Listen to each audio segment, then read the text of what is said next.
हा एक लेख मला आठवला आणि मी आता लगेच लिहून काढला. हा लेख मी आज 15 मार्च 2026 रोजी लेख सुचलेला.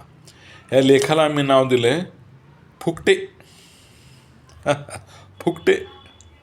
तर हा लेख मी आपणास वाचून दाखवतो. दररोज कुठे कुठे लग्न कार्य होत असतात. या लग्न समारंभात मुलाकडले आणि मुलीकडले म्हणून त्यांचे नातेवाईकच जवळपास 100 असतात. जास्त पण कमी नाही, 100पेक्षा.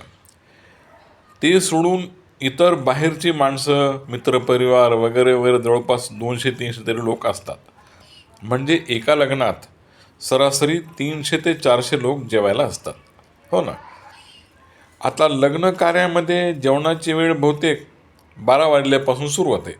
12 ते 3, 12 ते 4 दुपारी अशी वेळ ठेवतात. कुठे पंक्ती वाढल्या जातात तर कुठे बफे हा प्रकार असतो. हो ना. अशा प्रसंगी काही वेळेस फार गंमतशीर प्रकार होत असतो.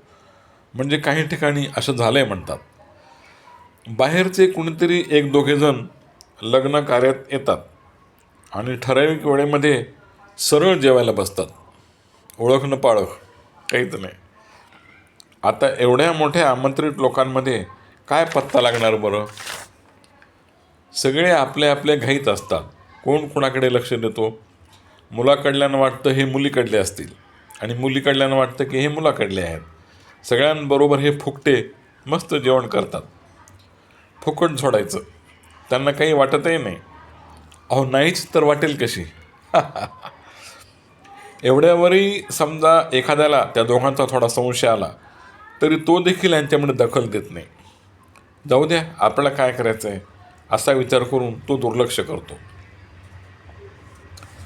सर्वांनाच सडकून भुका लागलेल्या असतात. मग कोण कुठे बघणार?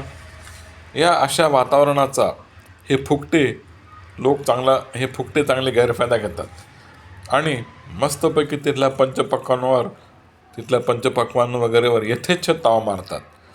फुकट जेवण करून निघून जातात. समाजामध्ये काही ठिकाणी हे असे लोक आहेत. कुठे कुणाचे लग्न आहे, केव्हा आहे याचा ते शोधच घेत असतात. दिवसा ढवळ्या राजरोस मस्त जेवायचं, फ्री, द्यायचं निघून. वा रे वा, फुकटे.